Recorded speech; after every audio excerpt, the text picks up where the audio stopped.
Eksekutif Jenderal Manajer Bandara Internasional Sultan Mahmud Badarudin II Palembang Farozi mengatakan bahwa 26 jadwal penerbangan harus tertunda dan 26 jadwal penerbangan tersebut terdiri dari 14 jadwal keberangkatan dan 12 jadwal kedatangan. Ia juga mengaku terdapat satu pesawat dari Malaysia terpaksa putar balik dan pesawat penerbangan dari Jakarta Palembang mengalami hal serupa.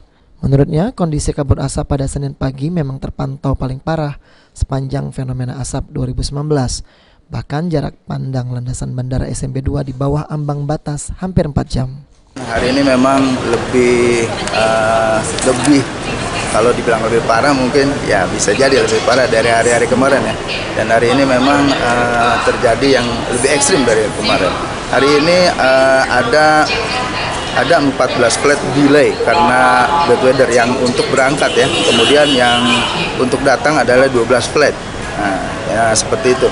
Kemudian ada yang divert ke Pekanbaru itu divert ke Jambi, kemudian ada yang RTB atau return to base. Jadi udah berangkat dari Kuala Lumpur, dia balik lagi ke Kuala Lumpur.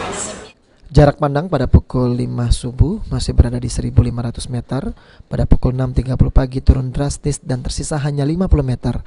Jarak pandang baru pulih pada pukul 10 pagi, yakni sudah 1.000 meter.